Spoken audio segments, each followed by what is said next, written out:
Assalamualaikum warahmatullahi wabarakatuh. Baiklah, saat ini di semester genap kita akan melanjutkan pelajaran kita mengenai peluang. Pada minggu lalu Ibu sudah menyarankan kepada kalian untuk membaca materi peluang. Karena sebenarnya materi peluang ini sudah pernah diajarkan pada saat kalian SMP dulu ya. Nah, sekarang di SMA ini ada lagi materi peluang, tapi lebih mendalam. Dulu pada saat SMP belum ada namanya permutasi sama kombinasi. Nanti akan Ibu jelaskan. Untuk hari ini, peluang kaidah pencacahan. Lihat, suatu cara kaidah pencacahan atau aturan untuk menghitung semua kemungkinan yang dapat terjadi dalam suatu percobaan. Jadi semuanya itu kita hitung, semua kemungkinan. Semuanya kita hitung ya. Lalu bagaimana caranya menghitung banyaknya kemungkinan yang terjadi dari suatu percobaan? Kita dapat menghitungnya ada 4 cara. Yang pertama aturan perkalian. Yang kedua penjumlahan. Ketiga permutasi. 4 kombinasi. Nah, untuk hari ini Ibu akan menjelaskan tentang aturan perkalian. Di sini ada 2 contoh ya. Yang pertama, sebuah perkumpulan mengadakan pemilihan pengurus yang terdiri dari ketua, sekretaris, bendahara, seperti kita di kelas misalnya ya. Untuk masing-masing banyak calon, ada 3 calon ketua, 5 calon sekretaris, dan 4 calon bendahara. Jadi tidak harus sama ya, antara ketua, sekretaris, bendahara banyaknya calonnya, bisa juga berbeda. Ada berapa cara susunan pengurus yang terjadi? Maksudnya itu ada berapa cara susunan pengurus yang terjadi? Bagaimana Bu maksudnya? Itu sebenarnya kalau di SMP sudah pernah ya. Misalnya calon ketua A, B, C. Nah, calon sekretaris ada 5 ya. Jadi D, E, F, G, H. Nah, lalu calon bendahara ada 4, berarti I, J, K, L. Nah, jadi semuanya ada 12 ya. Nah, banyaknya cara. Misalnya yang pertama, ketuanya A misalnya.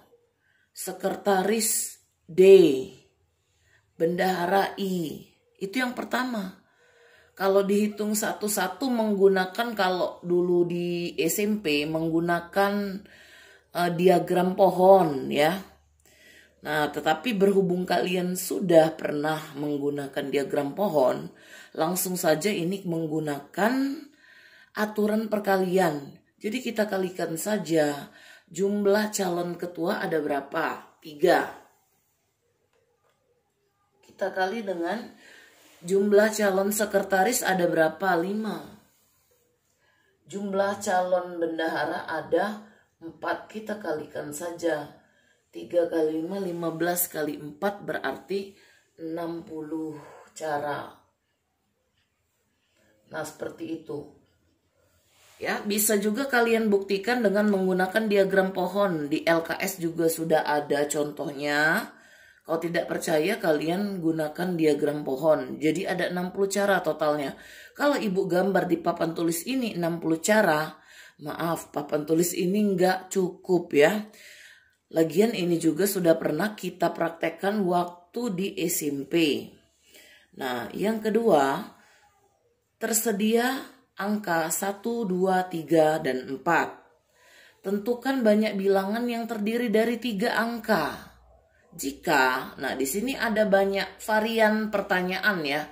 Jika 3 angka itu yang bagaimana? Yang A, 3 angka boleh sama atau berulang.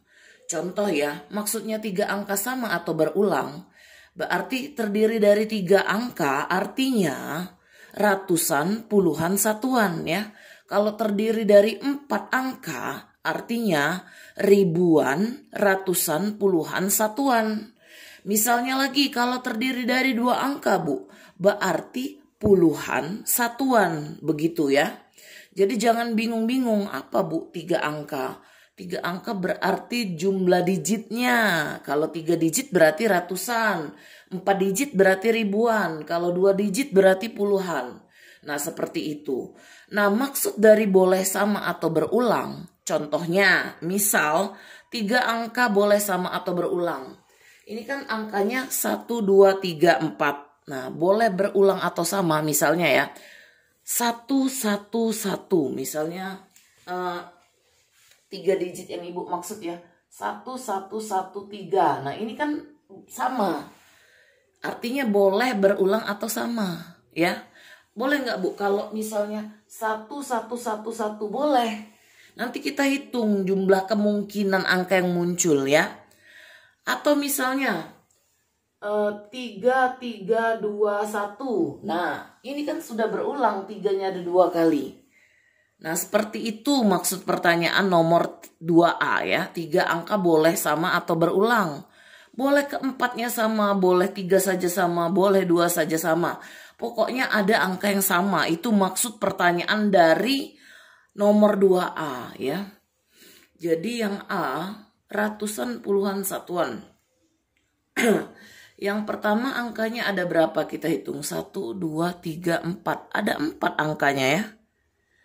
Angka 1, angka 2, angka 3, angka 4. Ada 4 angkanya. Maka kita tulis 4 di sini. Karena boleh berulang, berarti tidak ada angka yang dibuang. Keempat-empatnya itu boleh digunakan. Jadi 4 terus sampai di ujung. Ya, karena boleh berulang atau boleh sama. Berarti keempat angka itu boleh terus diulang-ulang sampai di ratusan ada 4, di puluhan ada 4, di satuan ada 4. Maka kita kalikan saja 4 kali 4 kali 4. Sama dengan 64 cara atau 64 bilangan ya yang terjadi. Jadi ini hanya contoh ibu baru.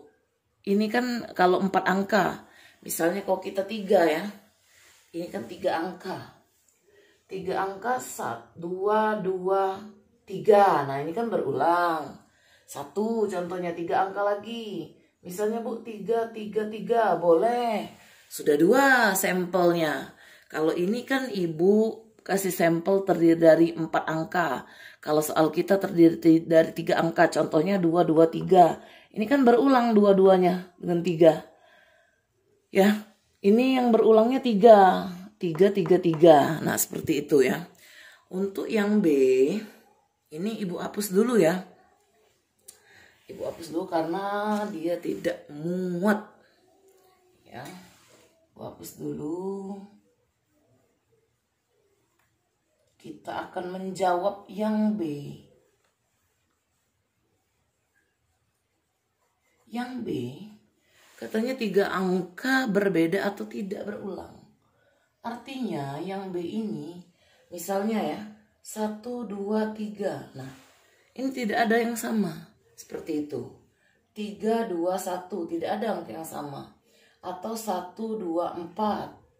2, 3, 4. Nah, tidak ada angka yang sama. Itu maksud dari yang B. Kita menghitung berapa sih total angka yang tidak boleh sama atau berulang ya. Seperti tadi banyak cara. Banyak cara berarti ratusan, puluhan, satuan. Nah, ini Bu singkat saja ya, biar videonya singkat. Pertama kita hitung dulu untuk ratusan ya. Kita pakai semua angkanya 1, 2, 3, 4. Kita pakai semua angkanya. Ada 4. Nah, untuk puluhan, karena tidak boleh berulang ya. Berarti misalnya sudah dipakai angka 1, 2, 3 ya. Misal 1, 2, 3, 4 maksudnya yang ini ya. Maka puluhan harus ada angka yang berbeda, berarti berkurang 1. Misalnya di sini kita menggunakan atau angka 1 atau angka 2 atau angka 3 atau angka 4. Berarti kalau misalnya di sini kita menggunakan angka 2, berarti tinggal kalau misalnya ini sudah digunakan angka 2-nya, berarti tinggal angka 1, 3, 4. Berarti total angka yang boleh digunakan untuk puluhan berikutnya cuma 3 angka kan. Ya, misalnya kita menggunakan 2, berarti tidak boleh lagi 2, tinggal 1, 3, 4, tinggal 3 angka. Atau misalnya kalian sudah menggunakan angka 1, berarti tidak boleh lagi angka 1, yang boleh digunakan adalah angka 2, 3, 4. 2, 3, 4 totalnya berapa? 3 kan, 2, 3, 4. Nah, seperti itu. Begitupun dengan satuan. Kalau sudah digunakan misalnya ratusannya tadi kita menggunakan angka 1, puluhannya kita menggunakan angka 3. Maka untuk satuan hanya boleh 2 dan 4. 2 dan 4 berapa totalnya? 2 angka. Seperti itu. Jadi banyaknya bilangan yang terjadi,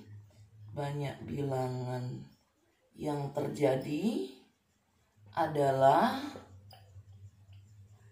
4 kali 3 kali 2. 4 kali 3 12 kali 2 24 bilangan ya. Untuk yang C, nah yang C ini tetap terdiri dari 3 angka juga, ratusan, puluhan, satuan. Tapi agak berbeda dia di sini ya. Agak berbedanya di mana? Karena dia ada peraturan genap. Suatu angka kita bisa membedakan genap atau ganjil. Kita lihat dari mana? Dari ujung atau dari depan? Dari ujungnya, dari satuannya. Kok kita bisa menentukan angka itu genap atau ganjil? Kita lihat dari satuan atau ujungnya ya. Nah, berarti ujungnya ini harus menggunakan angka berapa? Yang genap. Genap di sini yaitu angka 2 dan 4 saja. Ya, maka satuannya kita tulis 2. Nah, angka genap. Di sini ada 2 versi sebenarnya ya. Kalau untuk angka genap, 2 angka genap ya. Boleh genap. Kita tulis dulu ini 3 angka genap yang berbeda ya, yang berbeda. Yang berbeda artinya tidak boleh berulang ya. Nah, baru kita tulis dari depan. Di depan ini ada berapa angkanya? Yang boleh 1, 2, 3, 4. 4 angka pertama boleh digunakan. 4 angka boleh digunakan. Karena dia berbeda, berkurang 1 seperti Ibu yang bilang tadi. Berkurang 1 jadi tinggal 3. Jadi kita tinggal kalikan saja. Banyak bilangan. Apa itu genap berbeda? Genap berbeda 4 kali 3 kali 2. Sama jadi hasilnya 4 kali 3 12 kali 2 24. Nah, demikianlah cara dan penjelasan dari Ibu mengenai peluang dengan kaidah pencacahan aturan perkalian. Terima kasih. Wassalamualaikum warahmatullahi wabarakatuh.